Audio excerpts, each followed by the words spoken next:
Berlin, spring of 1945. The city was collapsing into fire and dust. Soviet artillery hammered the streets. Buildings burned like torches. Smoke rolled across the sky in thick black sheets, and deep beneath this dying capital, in a bunker suffocating with fear, the wives of Nazi Germany's most powerful men faced the final hours of a world they believed would last 1,000 years. These women had lived in privilege while millions starved. They had sat beside the architects of genocide. They had praised Hitler, adored him, defended him. Some of them believed in him more than their husbands ever did.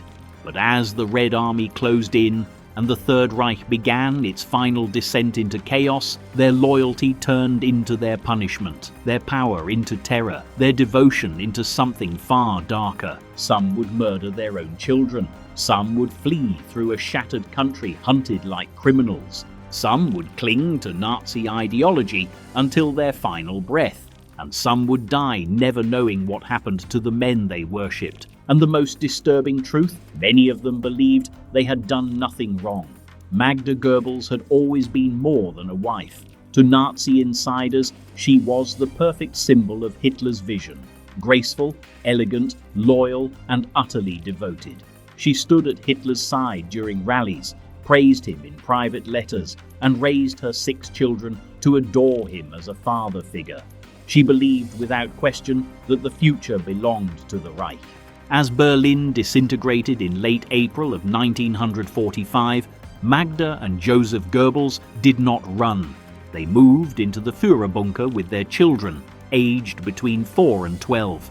Each day the bombs shook the concrete walls, dust fell from the ceiling, and the sound of Soviet tanks grew louder. Food was scarce. Sleep became impossible. But the Goebbels family clung to one belief: life without National Socialism was no life at all. Then came the moment that changed everything. On the afternoon of April the 30th, 1945, Adolf Hitler shot himself. The next day, Magda made a decision so cold, so disturbing, that even hardened SS officers recoiled. She poisoned her 6 children, one by one. Some accounts say she gave them sedatives first. Others say she tried to comfort them, promising they were going to sleep. The truth is lost in the bunker's dim hallways, but the result was undeniable. 6 innocent children murdered by the woman who claimed to love them more than her own life. Moments later, Magda and Joseph climbed the staircase to the ruined garden of the Reich Chancellery. They took cyanide. Some reports claim Joseph was also shot to ensure death. Their bodies were burned, just like Hitler's, while the bunker behind them sank deeper into silence and doom. For Magda, loyalty was worth more than life itself. For her children, it became a death sentence. Not far away, another woman was trying desperately to escape the collapse of the Reich. Margaret Himmler, wife of Heinrich Himmler, believed deeply in Nazi ideals. She came from a conservative, comfortable family, trained as a nurse, and wrote letters praising Hitler and the SS. She attended Nazi events with pride, and she raised her daughter Gudrun to revere the regime. While millions starved, Margaret lived in comfort. While others were deported, she traveled freely. While families were destroyed, hers thrived under the regime's protection. But when the Reich crumbled, her privileged world vanished. Heinrich Himmler fled under a false name. He tried to disappear into the chaos of post-war Germany, calling himself Heinrich Hitzinger. But British forces captured him near Bremen. When they discovered his true identity, he bit down on a hidden cyanide capsule. Death came within seconds.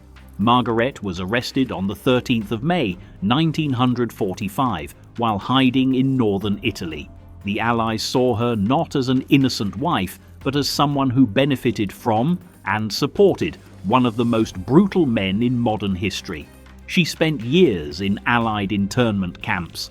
Letters she had written were used against her, revealing her admiration for Hitler and the SS. In 1948, a German denazification court declared her a major offender. She served several years in detention, lost her home, lost her status, and emerged a social outcast. She died in 1967, forgotten, alone, and stripped of everything the Reich had once given her. Gerda Bormann faced a different nightmare: uncertainty. Her husband, Martin Bormann, Hitler's private secretary and one of the most feared men in Nazi Germany, vanished during the battle for Berlin. Some claimed he fled to South America. Others believed he died in the rubble near Lehrte station on the 2nd of May. No body was found, no grave, just silence. Gerda did not believe he was dead. She acted as if he were still alive. She raised their 10 children alone, convinced he would return one day, but the truth never came for her. In 1946, while the Allies debated Bormann's fate, Gerda died of cancer at only 46 years old, never knowing that her husband had died the very night he fled Berlin. His remains were not found until 1972. By then, Gerda had been gone for decades. Ilse Hess chose a different path: unyielding loyalty. Her husband, Rudolf Hess, had once been Hitler's deputy. In 1941, he flew alone to Scotland, claiming he wanted peace with Britain. Instead, he was arrested. Hitler denounced him as insane. After the war, Rudolf was sentenced to life in Spandau prison, where he remained until his death more than 40 years later.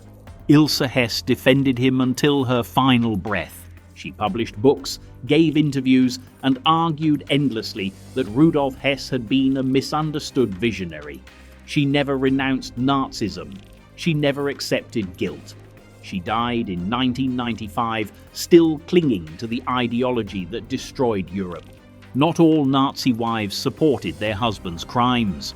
One woman risked her life to save others: Emily Schindler. While Oskar Schindler became famous for saving more than 1,000 Jews, Emily worked behind the scenes, feeding workers, hiding them, protecting them. After the war, she fled to Argentina with Oskar, but he failed in business, abandoned her, and left her in poverty. Emily lived alone, raising animals to survive. She died in 2001, long before the world finally began to honor her courage. Others retreated into silence. Elisabeth Speer quietly waited 20 years for her husband, Albert Speer, to be released from Spandau prison. She gave no interviews, published no defenses, and lived her life far from the spotlight. And some women remained loyal to the very end. Lena Heydrich, widow of Reinhard Heydrich, the man who orchestrated the final solution, spent her life defending him. She moved to an island, remarried, and raised her children while publishing writings that praised her husband as a misunderstood hero. Even in the 1970s, she showed no shame, no remorse, and no acknowledgement of the millions murdered because of the man she loved. But for other wives, the war destroyed everything. Annie Brandt lost her husband, Rudolf Brandt, to the gallows in 1948. Their home was seized, her future erased, her name permanently tainted. She disappeared into silence, never remarried, and lived in isolation, crushed by the weight of crimes she did not commit but could never escape. Henriette von Schirach, once part of Hitler's inner circle, faced arrest, interrogation, and public disgrace. She divorced her husband Baldur von Schirach, who served 20 years in prison, and lived the rest of her life trying to understand how she had fallen for the glamour of a murderous regime. Some women died without answers. Some lived long enough to face a world that hated everything they represented.